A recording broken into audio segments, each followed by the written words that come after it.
அண்ணா, இன்னொரு கேள்வின்னு. சாரி, சொல்லுங்க சொல்லுங்க. உணவு எந்தெந்த நேரத்துல சாப்பிடணும்? அது அப்புறம் எடுக்கிறீங்களா? நல்ல கேள்விதான் இது. இல்ல எனக்கு ஒண்ணும் இல்ல, ஆனா இது ஒரு 10 நிமிஷம் எடுத்துக்கலாமா? சொல்லுங்க. அவங்க விரும்பினாங்கன்னா எடுங்க. எப்ப சாப்பிடணும், எப்ப சாப்பிடக்கூடாது? ஓகே. நீங்க ஏன்னா இன்னைக்கு ஃபுட்டை பத்தி எடுத்துட்டீங்க. ஆமா, சரி, இது ரிலேட்டடான ஒரு ஆமா. கொஸ்டின் தான் இது. பொதுவாக வந்துங்க, இது வந்து வேற ஒரு மருத்துவ விஞ்ஞானத்துல இது ஆர்கான் கிளாக்னே சொல்றாங்க. இத நம்ம பாடி இன்டர்னல் ஆர்கான்ஸ் வந்து முக்கியமாக 6 உறுப்புகளை வந்து மெயின் ஆர்கான்ஸா எடுத்துக்கிறாங்க.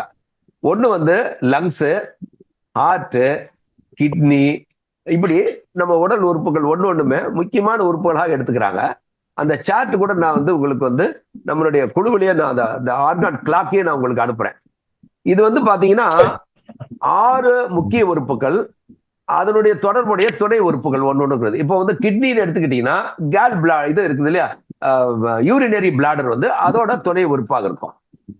ஸோ இந்த மாதிரி ஒன்னொன்னுக்கும் மெயின், அப்புறம் அதோட சபார்டினேட் மாதிரி இருக்கும். இப்போ மொத்தம் பார்த்தீங்கன்னா 12. இப்போ கிளாக் எடுத்தீங்கன்னா 24 ஹவர்ஸ் இருக்குது. இப்போ இந்த 6 6 12, இந்த 12க்கும் இந்த ஒரு ஒரு உறுப்புக்கும் அதோட துணை உறுப்புக்கும் 4 மணி நேரம் இதா இருக்கும். அப்போ ஒன்னொன்னுக்கு மொத்தம் 12, 6, அந்த 6 துணை உறுப்புகள் 6, மொத்தம் 12 போது 24 12 வகுத்தீங்கன்னா ஒரு ஒரு உறுப்புக்கும் 2 மணி நேரம் தரப்படுகிறது. இப்ப இப்ப சாப்பிடுறது எடுத்துக்கிட்டீங்கன்னா, இப்ப காலையில இப்ப இரவு நேரத்துல பாருங்க, சாதாரணமா சாப்பிடுறது ஒரு 8ல இருந்து 9க்குள்ள நார்மலா சாப்பிடுறவங்க. ரொம்ப லேட்டா வீட்டுக்கு வந்து சாப்பிடுறவங்க 10 11 கூட ஆயிடுது. சோ அந்த மாதிரி இருக்கிறவங்களை வந்து ஒன்னும் காப்பாற்ற முடியாது. ஏன்னா அது அந்த நேரம் அல்ல. ஆனா பொதுவா வந்து ஒரு 10 மணிக்குள்ள வந்து ஒரு மனுஷன் வந்து படுத்துடணும். காலையில 6 மணிக்குள்ள எழுந்திரிச்சிடணும். இது வந்து நார்மலா இருக்கிறது. பக்தி பாதையில போறவங்களுக்கு வேற சிஸ்டம் இருக்கு டைமிங்ல. ஆனா இங்க சாதாரணமா இருக்கிறவங்களுக்கு வந்து 8 மணி நேரம் உறக்கம் அப்படின்னு சொல்லிடுறாங்க. அப்போ இந்த இரவு நேரத்துல தூங்குறதுக்கு முன்னால சாப்பிட்டு குறைந்தது அவங்க நல்லா இதா வேணும்னா 1 மணி நேரமாவது கேப் இருக்கணும் சாப்பிட்டதுக்கு அப்புறம் தூங்குறதுக்கு. பட் இந்த டைம் வந்து அவங்களால மெயின்டைன் பண்ண முடியாத இருக்கிறவங்கள நம்ம இந்த கணக்குல எடுத்துக்க வேண்டாம். ஆனால் இரவு சாப்பிட்டுட்டு அடுத்த நாள் காலை உணவு எடுக்கல, அதுதான் ரொம்ப முக்கியம். இப்ப சாதாரணமா சாப்பிடுறவங்க 9க்குள்ள சாப்பிடுறாங்கன்னு வச்சுக்கலாம். இதுதான் வந்து சரியான டைம். 8க்குள்ள சாப்பிடுறது பெட்டரு. அந்த காலத்தெல்லாம் வந்து பாத்தீங்கன்னா 6 சூரியன் உதயம் மறைஞ்சு கொஞ்ச நேரத்திலேயே எல்லாம் சாப்பிட்டு படுத்துருவாங்க. அப்பெல்லாம் கரண்ட் கிடையாது. ஆனா காலையில அடுத்த நாள் பிரேக்ஃபாஸ்ட் இருக்குல்ல, அது சாப்பிடுறது வரலும் பாத்தீங்கன்னா ஏறத்தாழ அது பாத்தீங்கன்னா 10 மணி நேரத்துக்கு மேல கேப் இருக்கும் இந்த இரவு உணவுக்கும் அடுத்த நாள் காலையில.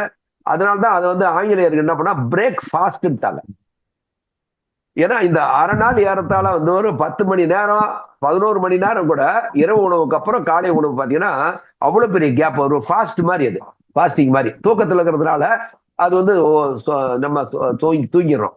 அப்போ அந்த ஃபாஸ்டிங் பிரேக் பண்ற மாதிரி அதுன்றாங்க.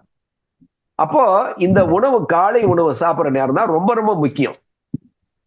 அடுத்த உணவுக்கு ஒருவேளை உணவுக்கு அப்புறம் மினிமம் வந்து 4 ஹவர்ஸ் அந்த கேப் இருக்கணும் மாலை உணவுக்கு. அதே மாதிரி இரவு உணவுக்கு வந்து நீங்க 4 ஹவர்ஸ்ன்றது அவசியம் இல்லை, 6 மணி நேரம் எடுத்துக்கலாம். இதான் ஒரு டைமிங். இப்ப காலையில எந்த நேரத்துல சாப்பிடுமோ அங்கிருந்து தான் கணக்கு.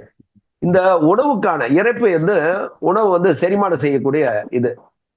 அப்போ இந்த இறப்பைக்கு நீங்க டைம் பாத்தீங்கன்னா 2 மணி நேரம். அந்த அடுத்தது பாத்தீங்கன்னா இறைப்பைக்கு அப்புறமேட்டு அதுல வந்து நம்ம இது சொல்றோம் இன்சுலின் சுரக்கக்கூடியது என்ன சொல்றோம், கணையமா? கணையம் தானே சொல்றோம். கணையம் கணையம் தான். கணையம். இந்த கணையத்துல இருந்து தான் நம்ம இன்சுலின் சுரக்குது. சாப்பிட்ட சாப்பாடுல அந்த இன்சுலின் கலந்ததுக்கு அப்புறம் தான் அது வந்து நம்ம குளுக்கோஸ் இதெல்லாம் வந்து அது கன்வெர்ட் பண்ணி பாடியில வந்து அதை வந்து எடுத்துக்கிற இதா கணக்கு அது உள்ள வந்து மாற்றி கொடுக்கும். அதனுடைய டைம் பாத்தீங்கன்னா இப்போ இறைப்பனுடைய நேரம் காலையில 7ல இருந்து 9. இந்த 7ல இருந்து 9க்குள்ளார இறைப்பைக்கு வேலையை கொடுத்துடணும்.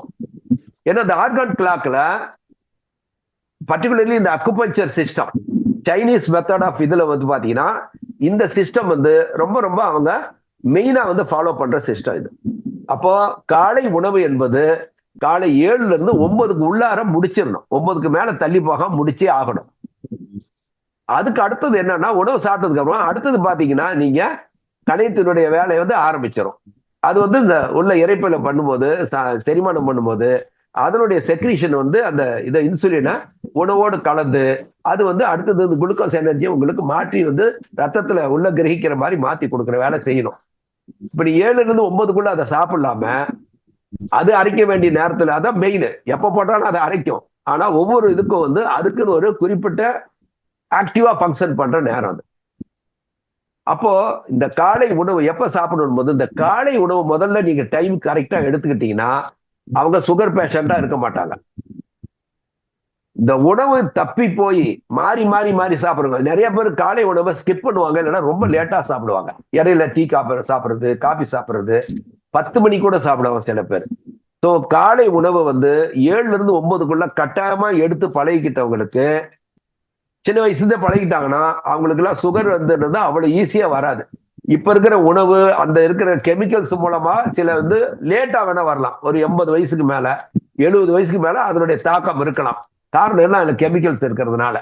அப்படி இல்லைன்னா அவங்களுக்குலாம் இந்த சுகர் என்பதெல்லாம் வாய்ப்பே கிடையாது. ஸோ 7-9 தான் காலை உணவுக்கான நேரம். அதுக்கப்புறம் அங்கிருந்து ஒரு 4 மணி நேரம் வச்சு 9-4 மணி நேரம் கணக்கு வச்சுன்னா மதியானம் எத்தனை மணி வருது, 1 மணி வரும். அந்த 1-2 மதியான சாப்பாடு சாப்பிடும். அடுத்தது இரவு உணவு 7-8 சாப்பிட்றதா சரியான நேரம். இதுல தவறி வந்து சாப்பிடுற சிஸ்டம் இருந்தா பல குளறுபடிகள் இருக்கத்தான் செய்யும். நன்றி. அனைவருக்கும் வணக்கம். நமஸ்காரம். நமஸ்காரம்.